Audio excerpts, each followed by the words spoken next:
You are now listening to the Going North podcast with your host, author and speaker, Dom Brightman.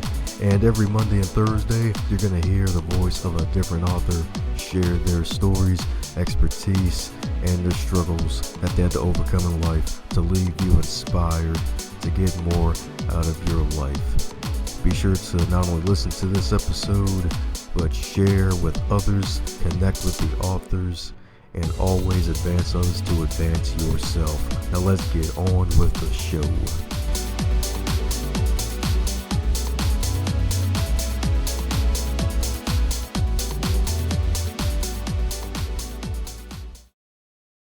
It's another round of gratitude on the Going North podcast, and today's gratitude shout-out / honoree from the STC Elite is the one, the only CJ Chris Jordan himself. Chris and I go back a while, folks. Go back a while. Probably about a good few years. Probably about a good, probably been about 3 years now. And he is one heck of an inspirational guy. Dude is passionate, fellow Christian, loves the Lord. He's on fire for Christ. And he even has his own ministry called 420 Fire. And he also runs a coaching company with his wonderful wife Emily Jordan called Team C&E, and they've invited me to be a part of their Inspired to Lead movement as one of their premier original core 4 speakers, and it's been an honor to serve in that capacity for as long as I have been, and to eternity at this point. And it's just one heck of a honor to know him. So Chris, thank you so much for all that you do, man. I'm looking forward to everything else that God has planned for you and the rest of us in this wonderful life that He's blessed us to live.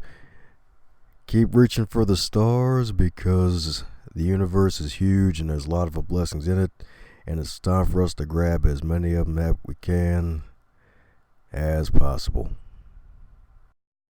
And today on the Going North podcast, where we bring you fabulous folks from all over the world who've published wonderful, helpful books that help you to become your best self.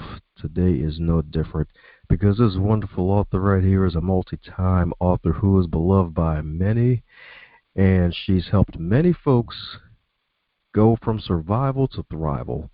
And she has 30 years of experience as a marriage and family therapist, and she also has expertise in positive psychology, brain research, and EFT tapping.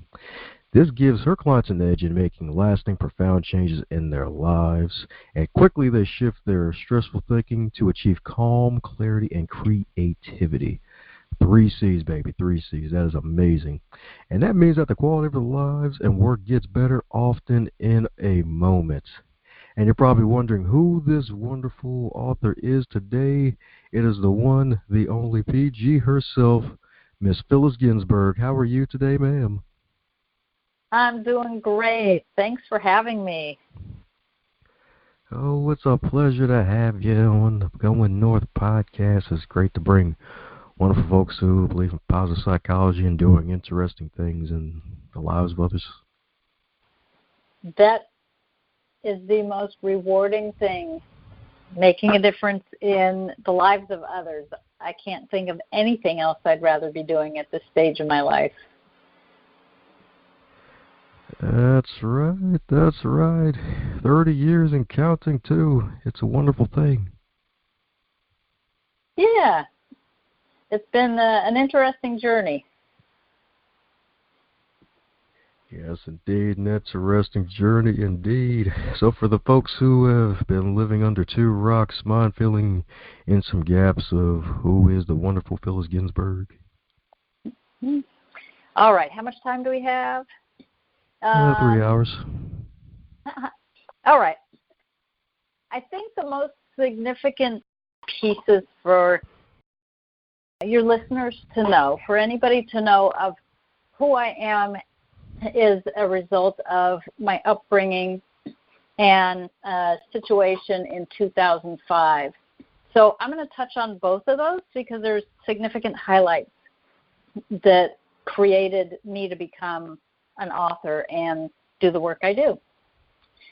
So when I was growing up, my mom had arthritis and migraine headaches and was in chronic pain. So as a young child, I was overly responsible. By the time I was 8 years old, I was doing most of the cooking and cleaning. And so not having a mom who was present physically, and she was in bed and sleeping a lot, emotionally not there, and she was angry a lot. So my childhood was very different from most, and it was when she was 37 years old, she was diagnosed with breast cancer, and 10 months later she had died. Mm-hmm. So that left an imprint. And when I got my first blood test at 19, and she died when I was 15, so 4 years later, I had super high cholesterol, and I thought I was doomed for a horrible disease and an early death like my mom, because I thought everything was genetic. So fortunately, I found an eating plan that worked for me, lowered my cholesterol to normal, and went on with my life, but I still had the fear that I was going to die young and possibly from a horrible disease. I didn't know, because cancer was that big scary thing that 30-plus years ago, none of us really knew what it was. There wasn't the research like today. So I go to therapy school to address all these issues and the unresolved grief from 10 years after my mom died. I hadn't dealt with it, kind of shelved it, until my first daughter was born. That put me on the path to do therapy with other people, which my intention of going to therapy school was for me so that I could pretty much get a lifetime of therapy in a 2-year master's program. And that wasn't quite the end of it. It was kind of just the beginning of really working through a lot of things. But I came to work at an agency that had 2 battered women's shelters, rape crisis, the AIDS Project, lots of child abuse. And in learning how to deal with all that really intense stuff, when I moved from Central California to Northern California, I was in a great position to do court work. And so I affiliated with the courts, and my expertise was high conflict divorce. And I did that really well. It was fun. It was like candy compared to the other stuff I was dealing with. This was pretty tame. I became quite popular, and in 2005, I had an 8-month waiting list for custody evaluations. And I was churning out 1 or 2 of those a month, which are like huge assessments and big reports with recommendations to the court. Well, you can imagine that I was a little fried on the edges trying to keep up with all that. And I was in near burnout in every area of my life. I had no time for me. And I had 2 kids at home, a dog, a cat, and a husband. And I tried to do it all, but I couldn't. So I took a sabbatical. And at that time, positive psychology was coming out. And I immersed myself in that. I went to some trainings on brain research and the impact of violence on kids and adults. And this is part of my domestic violence requirement for being a custody evaluator.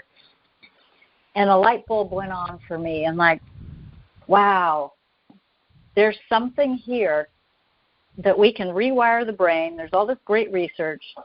I already knew about EFT tapping. I knew Roger Callahan, who pioneered it back probably 20-plus years, 25 years ago.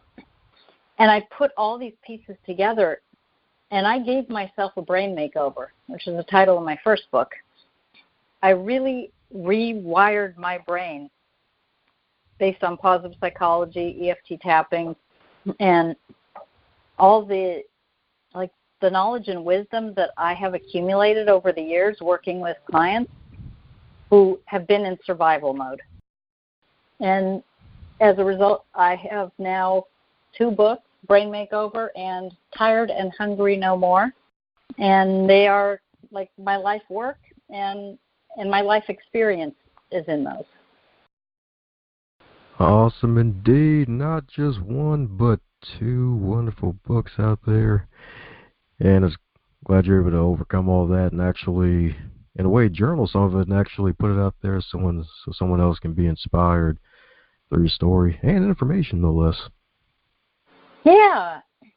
I think a lot of people today aren't looking for, here's somebody who's got it all together and looks the part, like you've got to be professional. And this was a big shift for me to go from dressing like I'm going to court or meeting with clients, and I'm the professional, and it's a one-way thing because that's how most therapy is, and the assessments, I had to keep my image. But nowadays, it's like, oh, people want someone who's human, who has experiences that maybe somebody else is going through so they can relate to. So I think that things shifted to be more relatable rather than I want to go to a professional who can tell me exactly what to do. Yeah, it's true out there, especially in this day and age. It's like, all right, folks want someone who is relatable because it's like, oh, they're wearing a suit, man. I got these jeans with holes in them, and I didn't even make these holes in them. It's like, yeah, like we have some messy hair or something. Come on here. Well, maybe not that bad. Yeah, maybe not that bad. At least still have some pride in yourself, at least, but still. Yes, indeed. Yes, indeed. And the beautiful thing is that in this relatable era is that folks are being a little more open when they choose to be, like with your whole burnout moment. A lot of folks tend to go through that, and then they don't get a lot of sleep, and then that just leads to all sorts of negative results of, like, with your body and everything, like weight gain or always being on edge, like you mentioned earlier. Right. There is so much research out there now on sleep that I have an order of, if you were to try and improve one or two areas in your life, I would say first would be your thoughts. That if you get your brain on board and you're congruent with your thoughts and your feelings, more likely you are to follow through on the actions that you want. Second is sleep. And if you don't get proper sleep, within 4 days of not sleeping well, it impacts your ability to think straight. Your memory's affected. For sure, your body, the ability to process insulin for your cells to absorb it. There's a whole bunch of medical stuff, and I'm not a doctor, so I don't want to go into all the details, but I have a lot of descriptions in my book backed up by the references of truly what happens when you don't get enough sleep and how that can trigger cravings. And of course, if you're up late, you might be eating a fourth or a fifth meal, or certainly more snacking. Just by default, you're going to be awake, you're going to get hungry, and maybe you're watching TV and seeing ads, and before you know it, you don't have any resistance or willpower to say, maybe I shouldn't have that. Oh, yeah, I can attest to that. I agree with you full with that one. Yep, I gained a lot of weight in the past couple of years because of lack of sleep. Really? Yep. It's not it's not a laughing matter for people who put on a lot of weight. Sleep apnea can be really significant and dangerous. So you got to be careful of that too. Yeah, it's true. It's like clothes don't lie. Clothes do not lie at all. When you look in the mirror, it's like, oh, darn. And of course, then thinking it's like you think you may be invincible may think so positive so much that it can become a mask, and then, of course, one bad decision leads to another, and then if you're not careful, it could lead to like a bad car accident or something. So yeah, it's definitely dangerous not to get enough sleep. Right, and most people who don't get enough sleep tend to be on the irritable side because they're using what I call drugs, but caffeine and sugar. So those are like going to give you this yo-yo effect just to be able to function. And then maybe in the evening when you're supposed to be tired, you're not. and then you reach for some kind of other sleep aid, which could be alcohol or maybe an over-the-counter sleep med or something. And that's not good for, like, relationships, being able to function at work. It's got some huge problems. They say that over 70 million people have sleep problems. Yeah, and I think it's not just stress, but also just the fact that everybody's so go, go, go, and some folks have night jobs, and that just throws off their whole entire schedule, and then after a while they somehow get their body used to that, then they somehow work their way up to get something better so they can work in the daytime, and then they're back into trying to get their body acclimated back to being normal so they won't be a quote-unquote vampire in a way. Mm-hmm. Yes, getting your circadian rhythm off, which is your sleep-wake cycle. And there are a lot of studies on people who work at night and they don't get natural sunlight when the sun is out. And so the good news is that you can actually get a light. You can do light therapy so that your brain gets the message that it's daytime. You're getting the boost of serotonin that you would be getting, signals all the right things to be working, so you can produce serotonin in the morning and melatonin at night for sleep. But if you don't have those straight, it's a struggle for a lot of people. That's right. A struggle indeed. Any solutions for those who may be going through that struggle of a lack of sleep? Yes.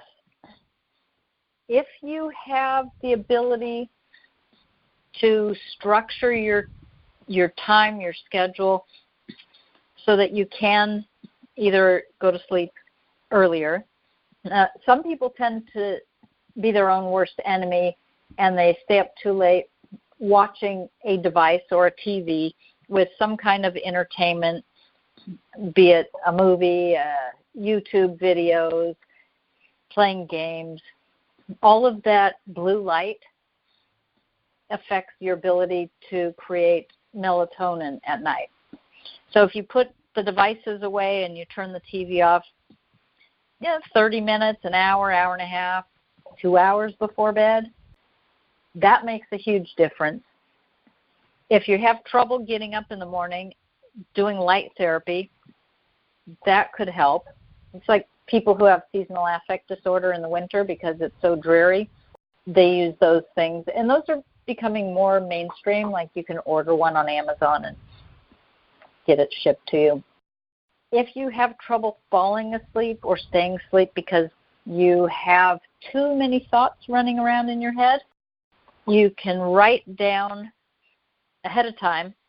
I like to do a couple of things. One is to make a written list of everything that I need to do the next day, where I'm going to be, what time I need to be there, what time I might need to leave my house so I can be where I need to be on time. Put everything on paper so you're not running it through your head at night. If you have worries or concerns, write those down. Like, put everything on paper. It's amazing when you put it on paper, it takes it out of your head. You've got it. You don't need to revisit it. The other piece is you can, once you do that, get a piece of paper or a little notebook and write 3 to 5 of your happiest moments of the day. By doing this, you are shifting to something enjoyable, and what you think of right before you go to sleep, those last thoughts or memories or visualizations, sets the tone for the night. And you can have a happier time going to sleep. At least you'll be thinking about things that are enjoyable. Finally, surrender. There's nowhere to go and nothing else to do that is any more important than your body rejuvenating and getting proper rest. Those are my tips. Great tips indeed. Almost like a lily flower. It all bloomed out for better sleep health. Yeah, I've got several more in the book. Like if the temperature of your room is too hot, that can impact your sleep. If it's messy, like there's a whole bunch of other things that can affect our sleep. Yeah, you were definitely right about that, especially the blue light. When I actually found that one out by accident, then I actually read about it later, in the fact that the blue light's like, yeah, it does affect your sleep negatively, because I've noticed that some days I let my phone charge, and then when it would charge, it would just stay on all night, the screen would. And then one random night I just turned it off, and I noticed I had more energy in the morning, and I wasn't as groggy getting up. And it's funny how it's like these devices, I mean, it's like, yeah, they're meant for good, but sometimes if you're not careful, it can be to your detriment in a way. Right. I think everything has a double-edged sword. You can overdo it, but the piece that if your eye sees light, even if there's a street light on, it can impact your sleep. So the people have severe problems with going to sleep, staying asleep because of light. Then you can get blackout shades or dark curtains. Make sure that you have lights off. You can get red light, like a light bulb that has the red or orange tint to it for night light. There's all kinds of things. It was fascinating to do research for the book on it and get the latest and greatest things that they've done research on. Oh yeah, the good research for better living. That's what I'm talking about. Yep. That's right, even for a brain makeover, even. Well, you got to be able to think straight. Oh, and agreed. I like to look at most people are, if you're stressed, overwhelmed, worried, anxious, maybe a little fried on the edges because you're doing too much or you've got worries, if you can calm things down by getting sleep or doing something to calm your nervous system, that's when you start being able to actually shift your thoughts. Before that, you're just in survival mode. But when you start shifting your thoughts so that you can be in what I call possibility thinking, then you are off to looking at what else is possible. You're solution-focused instead of problem-focused. And that's a game changer. Amen to that. That's what I'm talking about. And it's kind of great how the sleep is actually the foundation for the possibility thing. It's like get more sleep and give your body enough sleep. It's like, all right, your mind's more open to more positive thoughts. Right, and I'm not talking about affirmations. Affirmations can be stressful if you're not ready for them, because your brain and your body knows if you keep saying, I have $1 million in the bank, what's the first thought? Is like, well, no, I don't. I don't think I'm ever going to be able to do that. Right? There's so much resistance to something that is too big. And the brain does really well with small, I call them small wins, small successes. If you can have a series of small successes over time, it will lead to big results. Oh, yeah, that's right. Almost like Zig Ziglar with the whole elephant thing, eat it one bite at a time. Mm-hmm. I saw him speak. His very last live event that he was at, and his daughter actually interviewed him. It was so cool. Awesome indeed. Awesome right there. I miss that guy. Just so glad that a lot of his content was recorded. Yeah, he definitely was a pioneer. That's right. See, at the top and over the top, better than good, and all the other wonderful stuffs. Mhm. Well, speaking of Zig Ziglar, I'm pretty sure there are other books that have really inspired you to publish yours, mine, listing a title or two that have really inspired you. Well, an author who was a big inspiration to me was Wayne Dyer. And he wrote a book, You'll See It When You Believe It, not you'll believe it when you see it. Most of us want to see it first and then we'll believe it. But his book, You'll Believe It When You See It, he was also the one that he said it will be ordinary people that change the world, not the government, not politicians, but ordinary people doing extraordinary things, bringing people together. And so I really think that is happening in our world. We have social media, podcasts, and here, anybody can start one. And I think that he was just way ahead of his time. Just brilliant. Yes, indeed. Yes, indeed. Another great author right there. And I always gotta love those folks who take old cliches and just flip them around and make them better. Mhm. Yes, indeed. Yes, indeed. I think.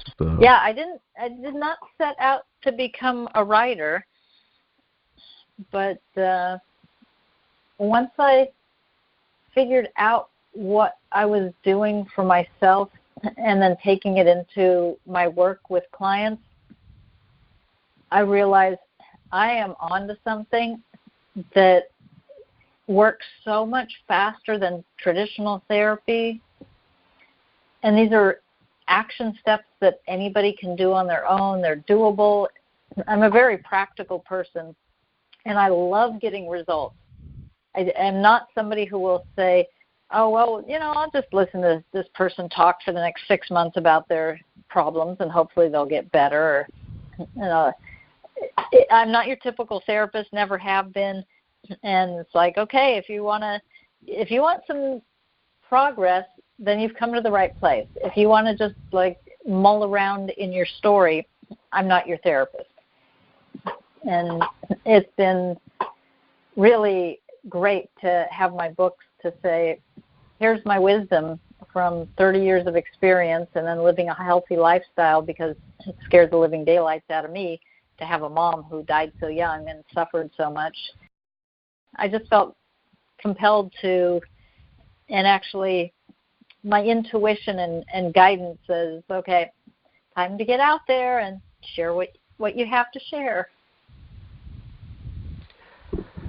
That's right, indeed. So, any fears with the whole stepping out and sharing your story? Because, going from, in a way, the chair or the couch to actually getting out in front of people and talking about your book, it could be quite a shift. Oh, yes.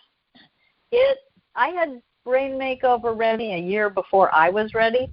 I could go testify in court, and I was fine. But to be up in front of people, and I wasn't afraid really of public speaking. I just couldn't remember what I wanted to say. I couldn't memorize things. I never had to do memorization, maybe in school some, but I didn't remember how to do that. And then my life has been about everyone else. As a therapist, it's never about you. I would never share anything personal. And even my colleagues, they had no idea what was going on with me. I think it was a shock when I took a sabbatical. They didn't know I was kind of fried on the edges and heading for a serious burnout.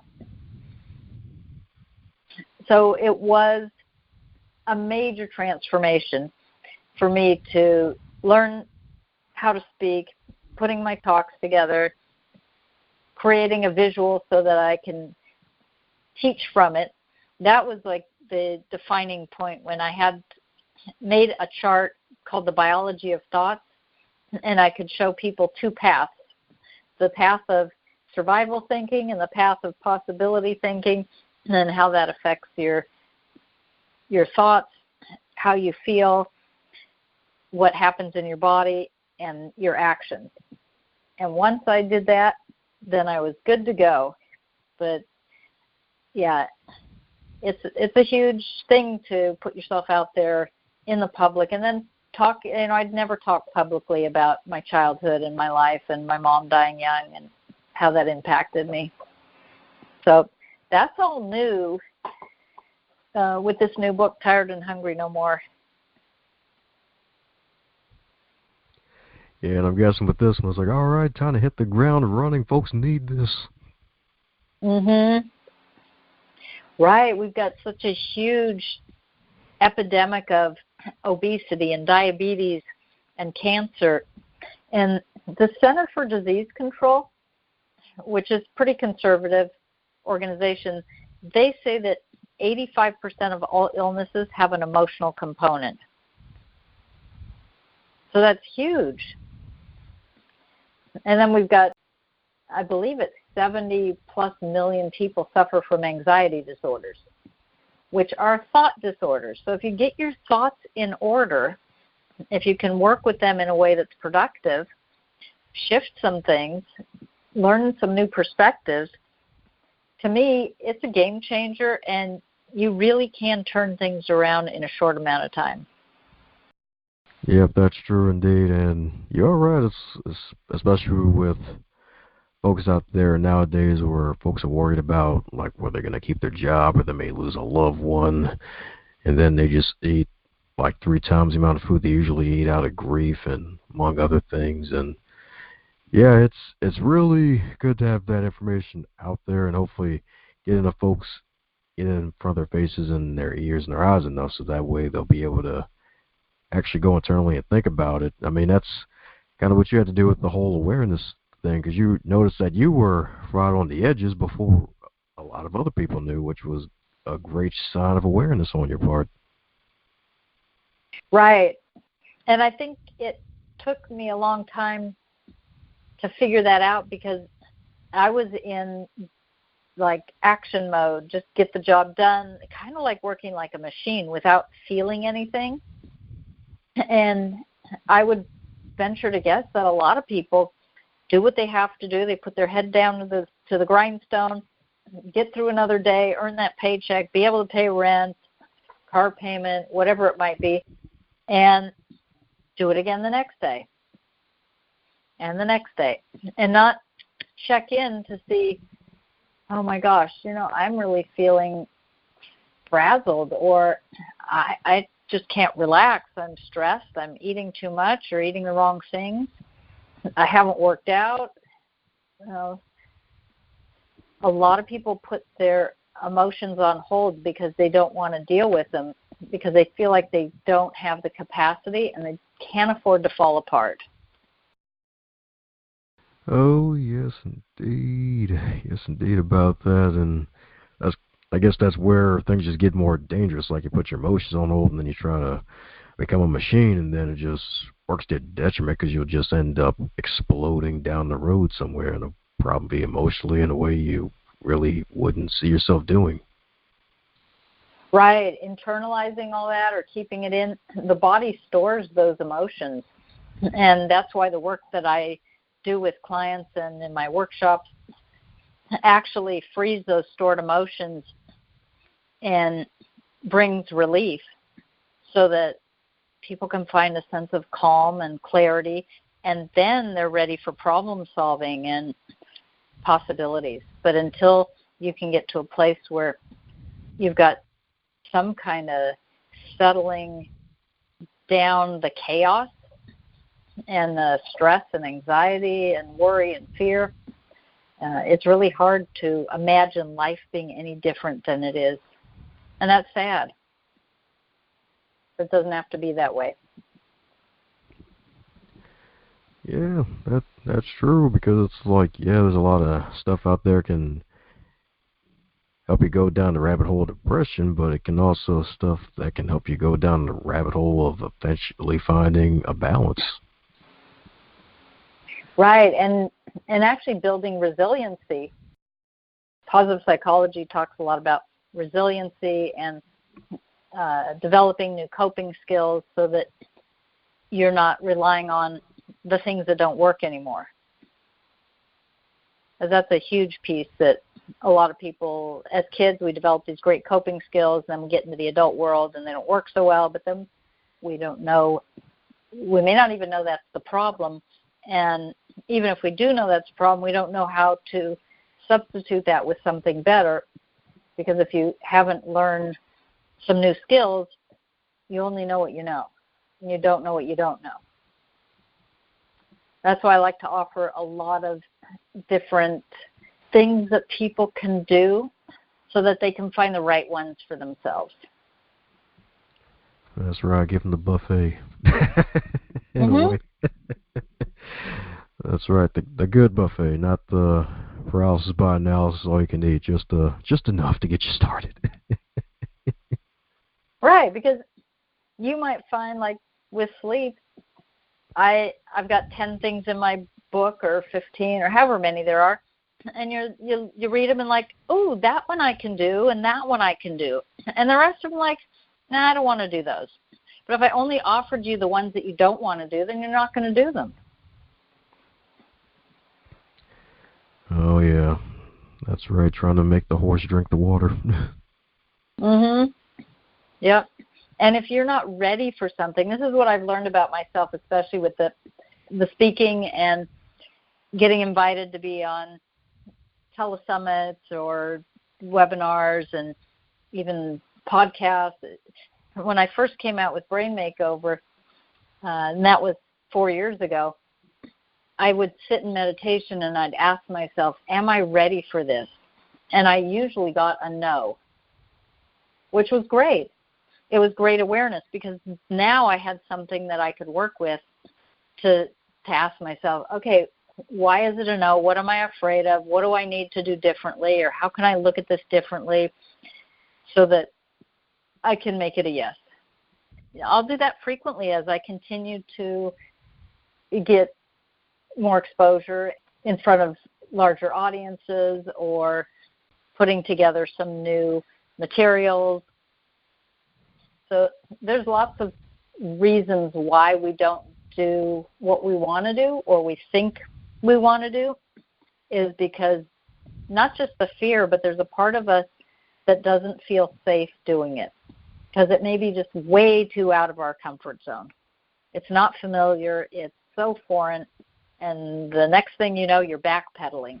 And people call that self-sabotaging, or they'll get down on themselves and beat themselves up and assume that they have a big problem. Why can't I just get over this and do it? But it's really your brain, survival thinking, trying to keep you safe. Oh, yeah. It's a good and bad thing is you don't want to be on survival thinking 24/7. No, but that's how we've been. The human brain was designed for survival, and we are now in a period of time that survival thinking is actually stressing people out because we don't need it like we used to. It's not like we're being chased by wild animals or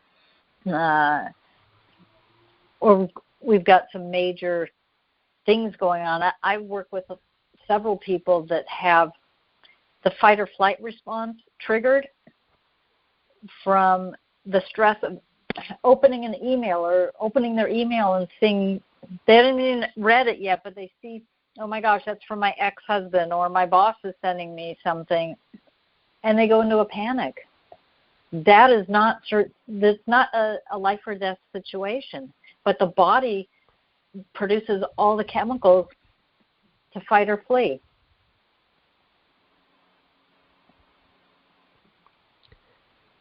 Yeah, that's true. Heck, I've been there before myself. It's like, oh shoot, the boss sent an email. Like, oh shoot, no. Yeah, that's definitely not the place to be. No, and life is so much more enjoyable when we're more relaxed and able to be in the flow of things. If it's an uphill battle and you're constantly looking over your shoulder to make sure nothing bad's going to happen, that's a lot of, it takes up a lot of energy to do that. But that's how the human brain was designed. And I like to tell people it's not your fault why you are in these situations because of your thinking, because that's the way your brain was designed. And we now know that you can build new neural pathways. You can shift the way that you think. And these changes can be permanent and get you to a place that is more satisfying, fulfilling, so you can actually enjoy your life and not just survive it. That's right. Not just about surviving, but thriving. Mm-hmm. Yes, indeed. Yes, indeed. Well, speaking of thriving, if you were to wake up tomorrow and you were 25 in the current year of 2019, with all of your amassed knowledge and experience, what would be the advice that you would give to yourself? Oh, wow. To be 25 in this day and age, I would say to trust yourself, that you have a lot going for you, but you don't know it yet. And enjoy the journey. I would say this is what might look bad today is going to be a gift tomorrow. That's what I would tell her. Oh, yeah, Practical Phyllis does it again. Yes, indeed. That's me. Yeah. I am very practical. Well said, too. Well said, too. Thank you. Make great stories down the road, too. It's like, oh, man, this day was horrible. And it's like, oh, well, maybe it wasn't so bad after all. Looking back at it in hindsight. Well, and it might be that what happens is horrendous and a lot of good things come from it. But there's always a silver lining. There's things that, in the biggest of tragedies, people come together. If you notice from like 9/11 and some of these really horrendous shootings and the things happening at schools and mass killings, like people bond together around that for a common good. So I think that there is something positive that can come out of tragedy. That's right. That's right indeed. From tragedy to triumph. That's right. Well, alrighty, so for those who want to get in contact with you and keep up with all that you're doing, what's the best way to reach out to you? My website would be the best place, because you can look up things about me. You can find my books on there. And if you want to get in touch with me, my email is on there. And that is phyllisginsberg.com. Woohoo! Beautiful. Well, there you have it, folks. We'll be sure to put that on the wonderful show notes link. Be sure to pick up both books, Brain Makeover and Tired and Hungry No More. That's right, that's right. The book even features recipes, at least book number 2, and the first book has one heck of an awesome cover with all the beautiful rainbow-like colors. Thank you. You did your homework. Oh, yeah. A lot of homies are at home, so, gotta do homework with the homies, so. Well, alrighty. Any parting words for our wonderful listener? I would say if you want something different, you have to do something different on purpose, and think about doing something small and maybe even smaller so that you can have a small win today and another small win tomorrow and the next day. And while it may not feel like much, over days, weeks, months, years, those small wins are going to create your new healthy habits.